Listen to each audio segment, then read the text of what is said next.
needs to be up here. How about that?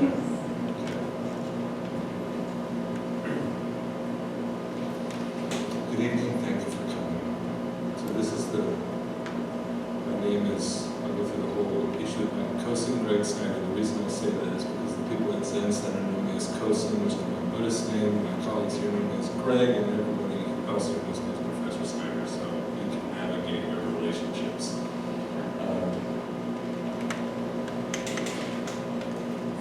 This is the first in a series of talks, Dharma talks, on the topic of emptiness and social action. And I will talk a little bit about define terms tonight, a little bit about what we mean by shunyata or emptiness. But one of the things that brought this series into being is that we were curious. This school is a school that focuses on social justice issues. But there are, when Buddhism comes into dialogue with that, certain aspects of Buddhism come into dialogue with that, there is a conversation that occurs. There are different sets of assumptions. And how do they affect each other? And so this talk series is going to be a lot of people, a series of teachers talking about Buddhism and social action, Buddhism and social justice, but through this lens of emptiness, specifically because emptiness is the way we talk in many ways about the non-dual nature of Buddhism, especially the Mahayana tradition, but really we could say across the traditions. There we go, that's a little bit. And so I'll just start talking about that. And this is going to be a Dharma talk format, so it's not, usually we do things behind there, which always feels like I'm wearing somebody else's clothing when I stand behind that podium. This feels so much more comfortable, so it's nice. So I want to start just talking a little bit about what do we mean by emptiness, because it's a concept that is very easily confused, especially the way it's translated. Because when we think about emptiness in English, we think about nothing. The cup is empty, there's nothing there. And that is not at all what we mean. What shunyata is connected to, shunyata is what we translate as emptiness. It's connected to this notion of svabhava. So bhava is being or own being. So being, there's being, and then sva is own or self, so kind of self-being and own being. And what that basically means is that phenomena in the world, people in the world, humans in the world, it's a way that we view each other, where we treat each other as if we're self-causing. So if somebody acts in the world in a particular way, it's because they are at core some way, and they're kind of self-causing their behavior. If we, this is just a mistake the mind makes with a lot of things, and it's an effect of, it's kind of a looking at the world where there are self-causing objects, and then they are separate from other self-causing objects. And even if we intellectually know that that makes no sense, we kind of act that way. Somebody harms us, and we respond to them as a self-causing being that now needs to be treated as such in order. And where we can go with that is, if they're a self-causing being causing harm, then one way to end the problem is some sort of removal. What emptiness is saying, what the doctrine of emptiness is saying, which comes out of, it's usually associated initially with the Prajnaparamita Sutras that come out of the 2nd and 1st centuries. There's a little haziness about where they are between the 2nd century BCE and the 2nd century CE. But there starts to be emerging literature that we call Prajnaparamita Sutras, which was a response to an earlier tendency in Buddhism to to begin to atomize things into little nodes of reality. And I won't go into the details of this because it's very philosophical and unnecessary at this point. But it came up and it basically said this notion of emptiness, this idea that there is no known being there is being, but that being isn't separate, it's not permanent, there is no there. Everything is in dynamic interrelationship. So one way you can think about it is, this is the flip side of what we would call dependent co-arising, which is everything is causally interconnected. So when we talk about emptiness, it's another way of talking about things being dynamically interconnected.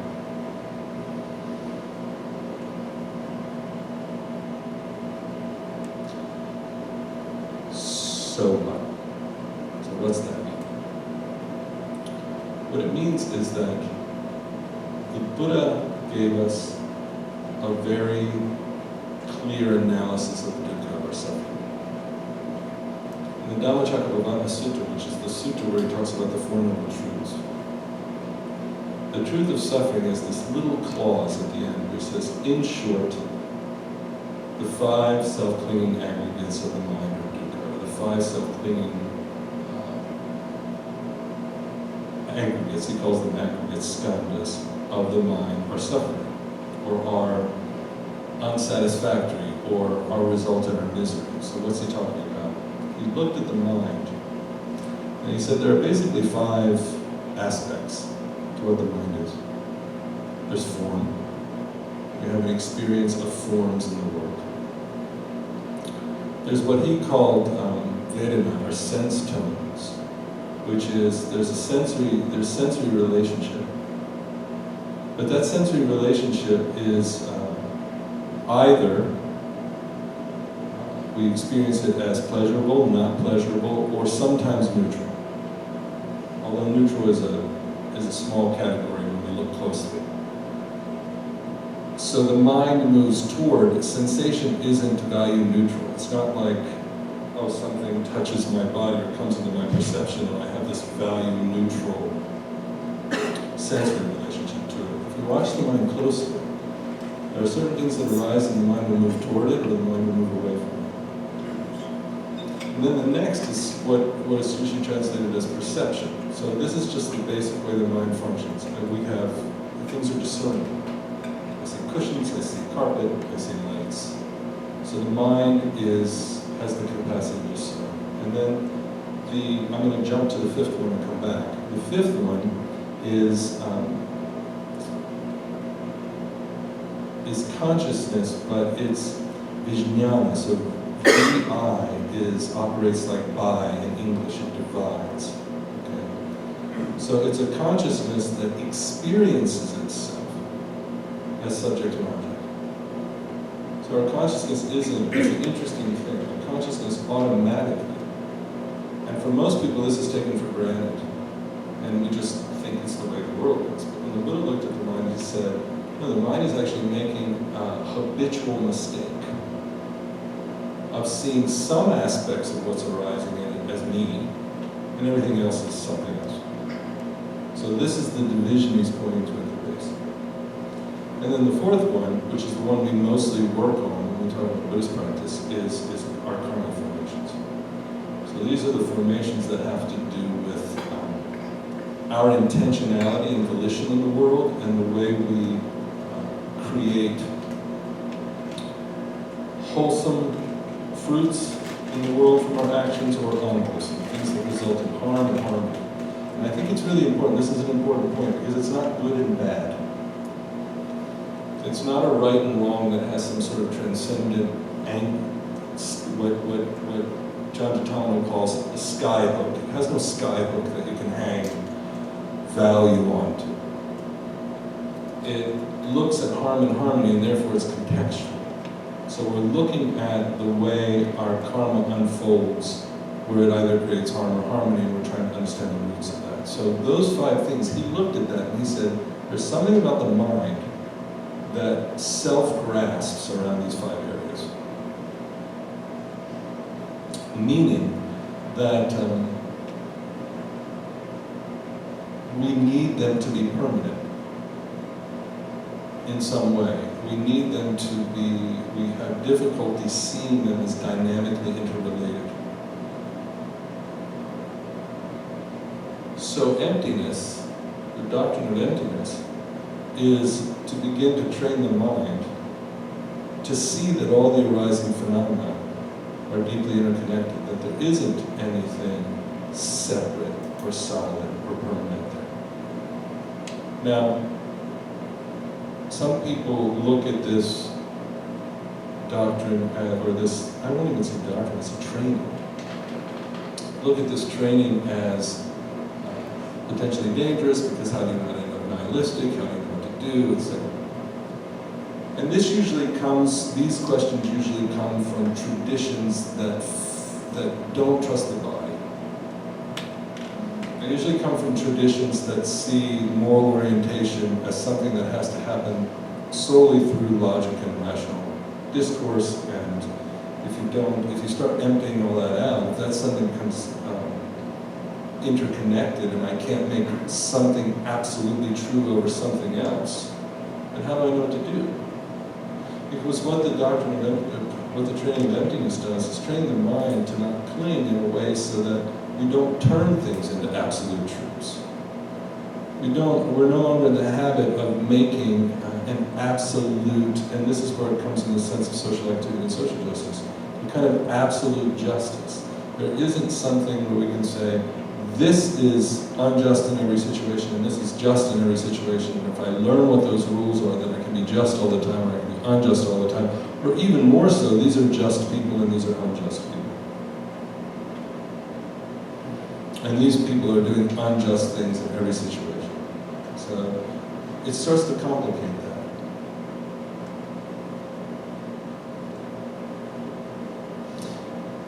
But what happens, an interesting thing that happens through a transformational process, and I think anytime we're talking about Buddhist concepts, we have to understand that they are always coming from a primary commitment to practice.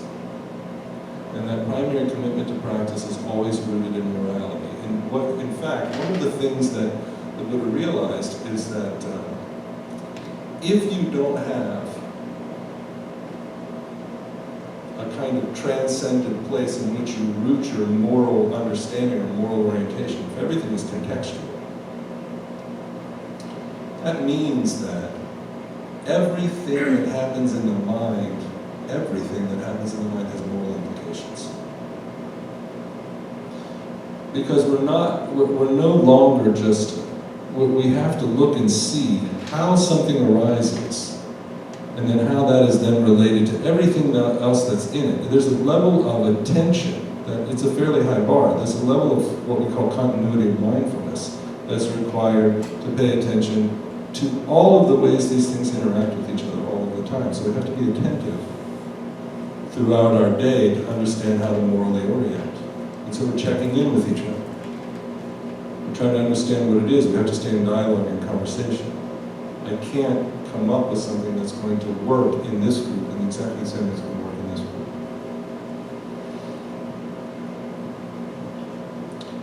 If I'm not grasping the mind, and I'm going to speak from the Mahayana tradition now, because the Mahayana tradition puts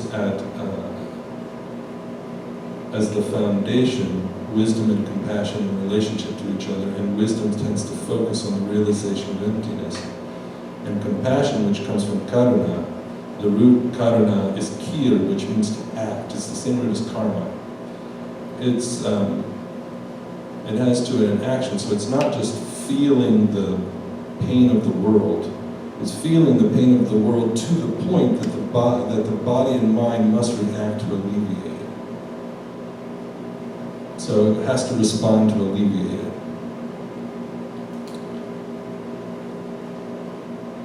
That response is, in our normal lives, is constantly influenced by our conditioning. It's constantly influenced by the way we create a self and create a personality. And so we're not always clear if we're acting compassionately or not, at least in this sense. Or our response of compassion may be built in with a lot of ego grasping. heroic efforts that are about me being compassionate. The realization of emptiness frees compassion. In other words, the realization that everything that, and this is a realization, it's not an intellectual understanding. The Buddha talked about 3 levels of understanding. Intellectually knowing, the slow, practical embodiment of that knowing, and then the final total, where you're coming from the knowledge, you know that you know. You're living from the wisdom. When we're living from the wisdom of that realization, compassion is freed up to respond appropriately in situations because the mind is not grasping itself. So the mind is not grasping itself, and so I can be completely with what's in front of me without projecting. And if my karma is arising at that point, I at least see that it is. And I know that it's not the foundation or the ground from which I should be living out this interaction. But that the foundation and ground of living out this interaction is the interaction. Is actually being, is recognizing that we are all interconnected and independently co-arising. So instead of that being something theoretical, which it's often treated as, if we're going to take that as an embodied reality, then that means the wisdom of a particular situation is going to come out of my clarifying the karma of that situation together with others who have that same intention. I have to be involved with other people. I mean, it gets confusing if not everybody has that intention. Because one of the things that happens, to have that intention means that if there's a conflict that arises, the first thing that I do is look this way. It's clarify my own karma. It's clarify my own projections. It's clarify my own confusion. That's the first thing that has to happen. And then we start having a conversation about what's going on between us. If we're both doing that, the conversation is a whole lot easier than if one or nobody is doing that. Because if one or nobody is doing it, then somebody is just assuming that the thoughts and convictions of their mind are the truth. And I mean big T truth, the truth of what's going on right now. This is the truth of reality as it is. And if everybody is coming from that, then we have war.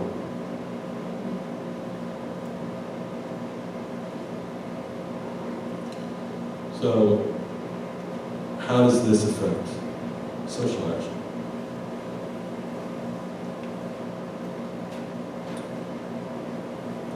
If the work of social action, social justice, is coming from a kind of certainty that I know exactly what is necessary, or exactly who is wrong, or exactly who is mistaken, or exactly who has caused the crime, or exactly whatever it is, I am the one who knows. This seems very reasonable to the person believing this. But then we have to stop for 1 second and realize, so does everybody else. Everybody else has that exact same set of beliefs. Everybody else with equal conviction is sitting saying, I understand what's wrong. And I need to come from that place. And I need to act from it. If we take that realization seriously, it's quite humbling. Because then, okay, I'm the one who's right out of the millions of billions of people in the world, somehow I'm the one who's right.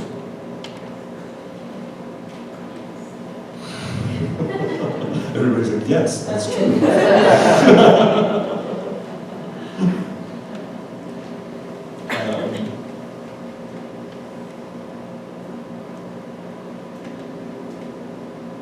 And so when the mind loosens up, we're able to, hopefully what happens is that results in a humility and a recognition of one's own mind where I can take responsibility for my conditioning, and I can also recognize that the mind is dynamic.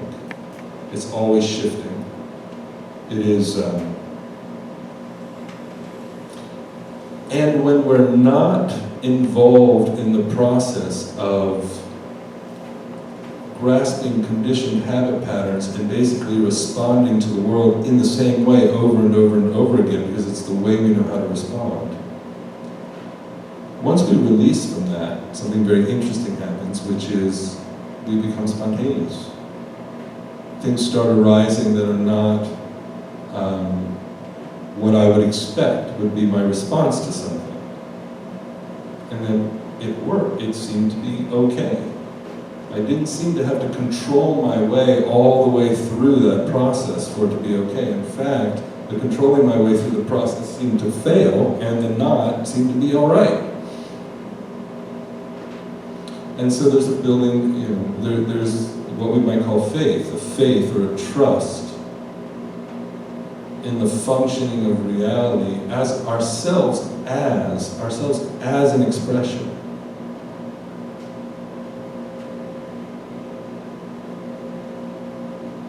Of the entire, one of the ways of talking, of the entire universe, one of the ways of talking about emptiness comes from the Avatamsaka Sutra, Indra's net, which some of you have heard many times, which is this infinite net of reflective jewels, where the entire cosmos is reflected in every one of the jewels, but from different locations, infinite locations.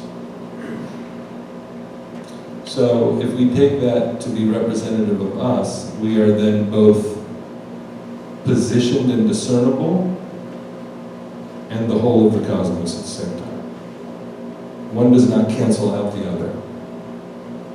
We don't end up in some sort of oneness that obliterates the specificity of our lives. And we don't end up in some sort of separation where we're not reflecting everything. We are whole and discernible.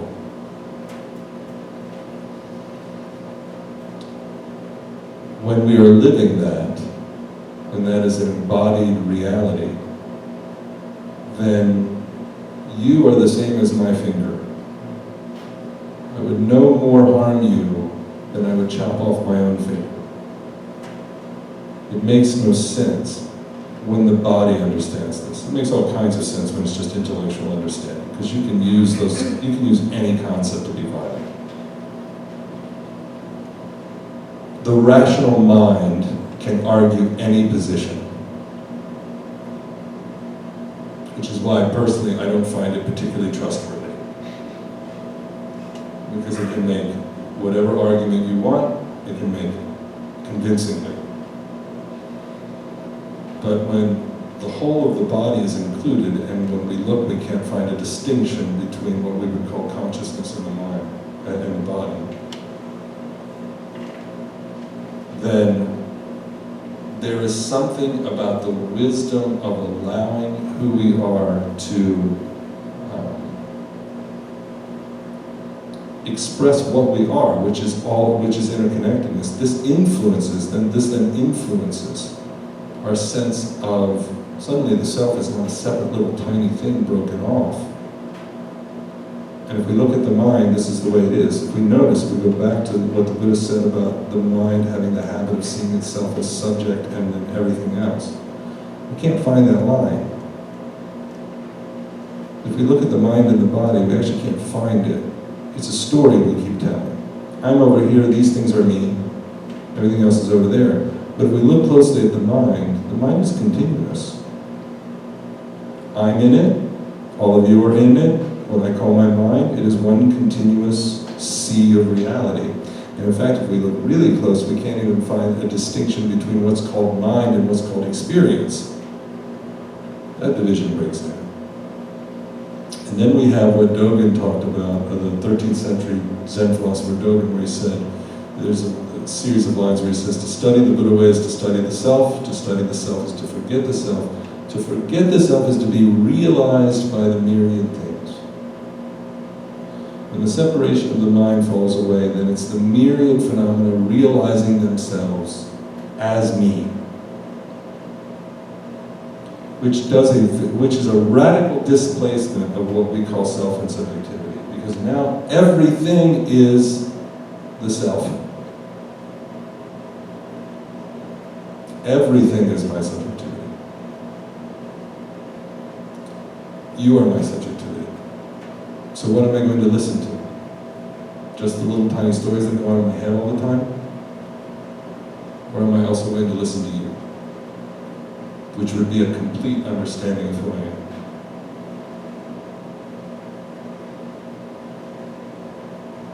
So there is no room for exile, there is no room for pretending, for dehumanization, exile, putting all the fault somewhere else. All of that falls away. I am included in the guilt of the system of violence that is unfolding as the history. Let's take our own country, which is a rich enough history of violence, we don't have to go anywhere else. I am a part of that. That is showing up as me, the collective karma of the violence of the eradication of the indigenous population, racism, misogyny, patriarchal violence, I can keep on going, the extractivist relationship to the earth, the destruction of Mother Earth, the thinking that we can dominate the world, all of that is in this body. All of that is in this mind.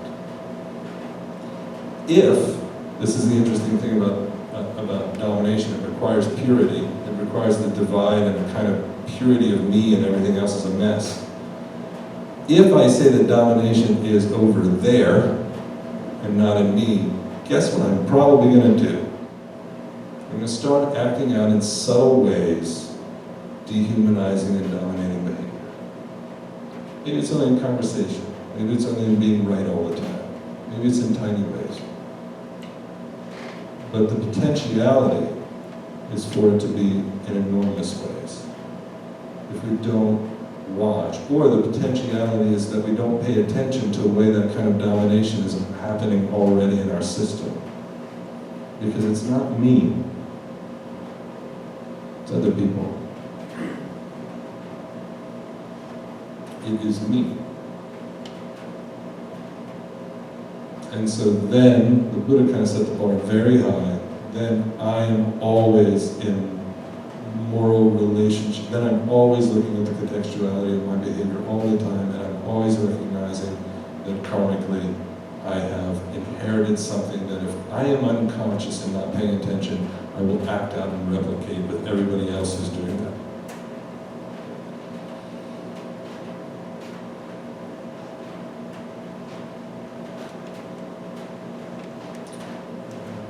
This process of realization requires an enormous amount of gentleness.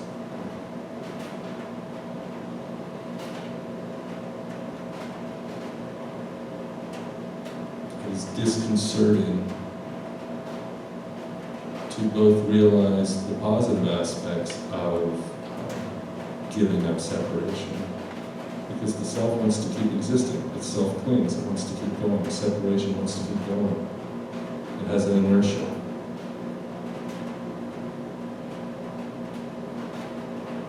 It sounds at first like, oh, one with everything, this is so great. But one with everything means one with violence, harm.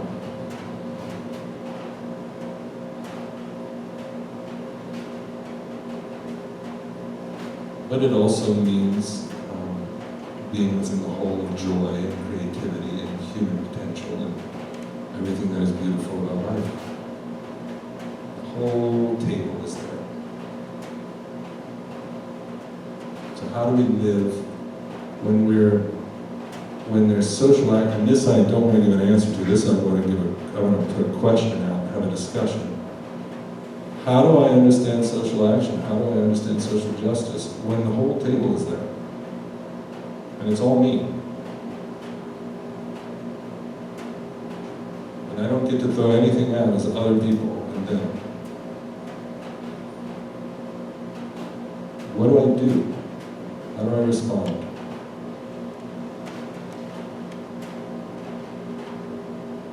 The other way is easy. Unconvincing, because if we make somebody else the object of, or the cause of evil, we're going to act out evil.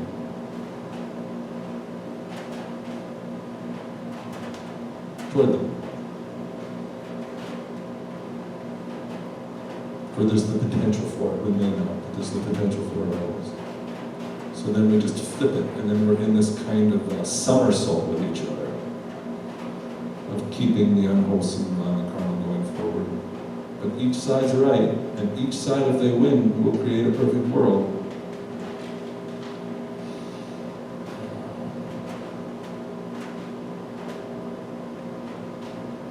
So I'll stop there and we can talk. And questions, thoughts, what's come up? What are you thinking? And thank you for listening.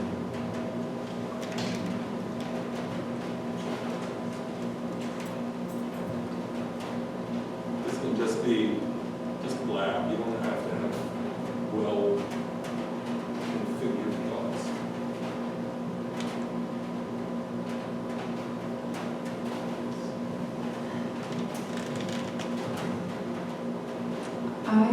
In terms of your question about what is it that I can do,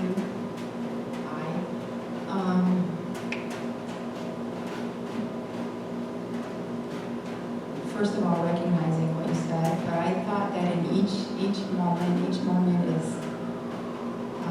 discontinuous. It has a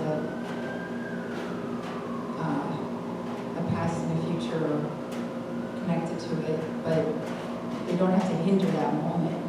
So in that moment, I can choose to act in a, whatever it is, living by vow, or like moment by moment by moment, like that high bar that you're talking about. That's the only thing that's just what's coming to me in this moment. It's the impossible vows, I guess.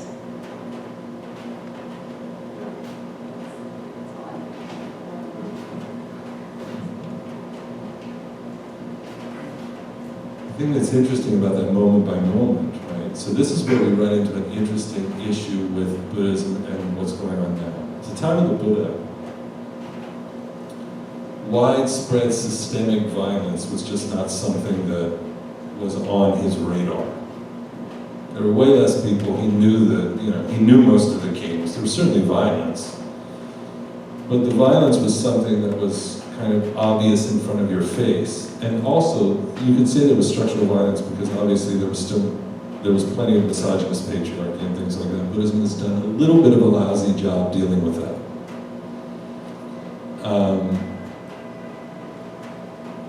The moment by moment, and I have the ability to respond at any given moment.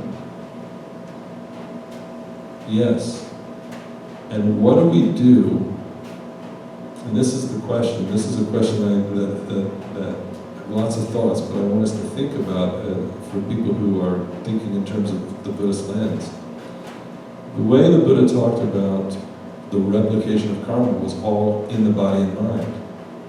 But now we have these really interesting things going on, like judicial systems and legal codes and land rights and on and on and on and on,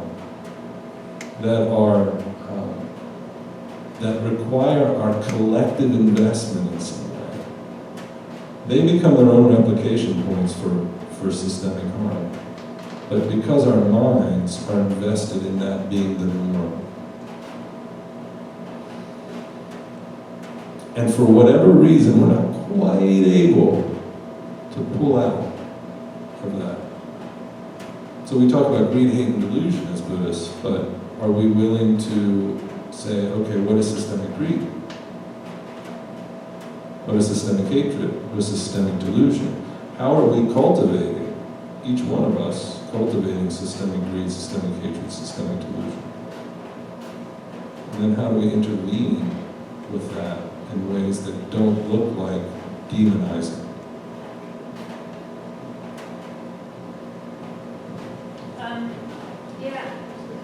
Thank you. I'm wondering, that's very close to a question that I have about like the the example of kind of looking at one's own side and sitting, that I'm trying to say that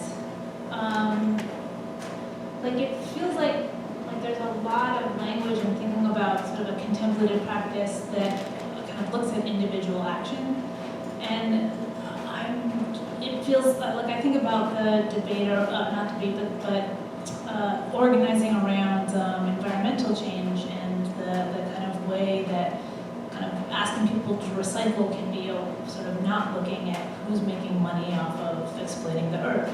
And I'm just curious how would Buddhism think about collective action? Or how does that that sort of concentration and compassion and like how to see that as a collective practice?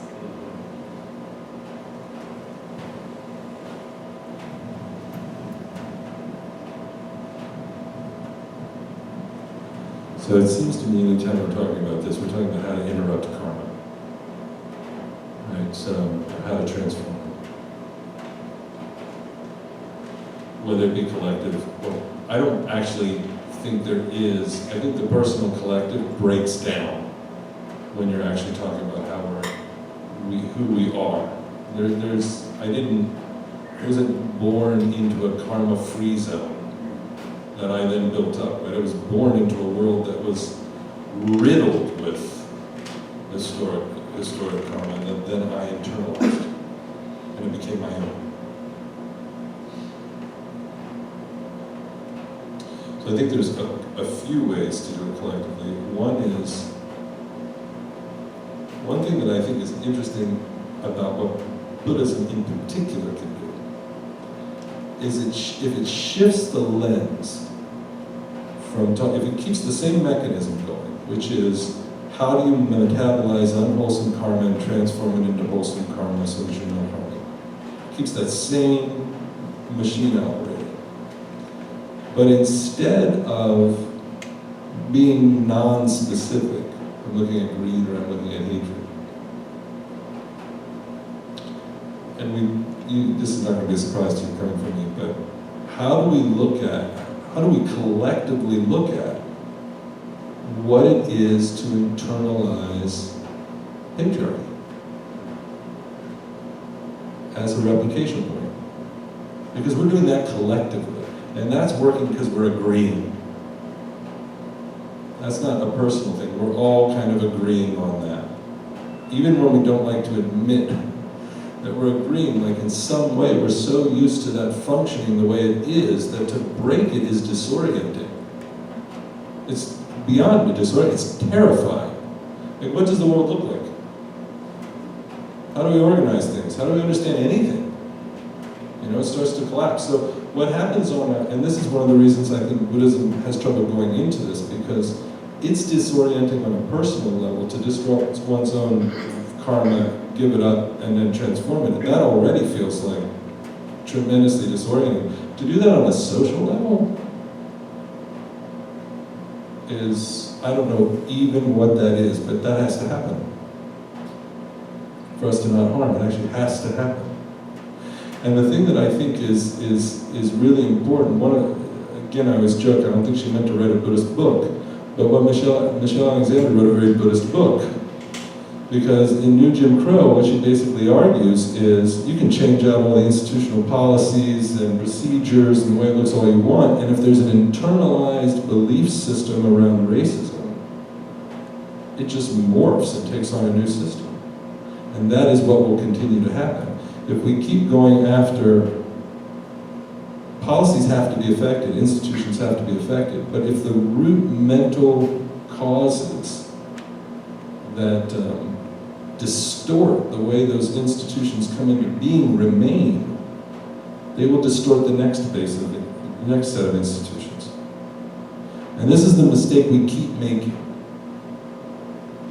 We keep making this mistake. We keep saying we're going to overthrow the institutions, but the mindset that distorted the institution in the first place remains. And And so that, I mean, that's a set of collective actions that if we did that, I don't know what that looks like, because we just get, it's quite confusing to do, but we have to do it together. Does that get anywhere near what you're looking at? Okay, sure. I was just remembering Bernie Glassman, who had the joy of knowing, and I once said to Bernie, other than your sterling personality, to what do you attribute your great success in all the work? And he said, Mark, it's not knowing, not knowing. And you talk about how do we move from where we are to where we may need to be, and I think part of it is being comfortable not knowing where we're going. But I think also when we get to that place of not knowing, we then have to listen to the suffering. We have to respond to the suffering. And that's how we create the new way, is by knowing that we're tuning into the suffering and we're trying to not repeat that suffering. But I think it's a comfort level with not knowing where we're going.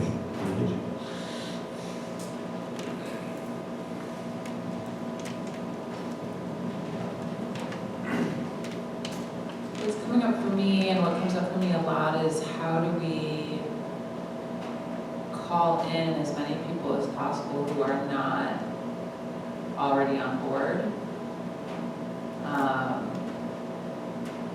and who are actively resistant to being called in, who do not move, whether it's greed, hate, and delusion or not, who do not want to be called into this effort, who do not realize their own suffering and the collective suffering of the existing collective karma. We need them. Like, it's just not going to happen if I don't call in everyone from my uncle in West Virginia to people who I don't love and know and understand their personal pain. And that kind of is where I feel like the most it's not possible in me, because there's just so many people who don't wanna, and we need them. Otherwise, it's not going to happen. Whether it's the environment or it's racial justice, they don't wanna. Yeah. So what do I do? I try to model. I try to be as humble as possible. But in that humility, there's that line of kind of not pushing too hard on their ideas. So that's a really hard line and to navigate.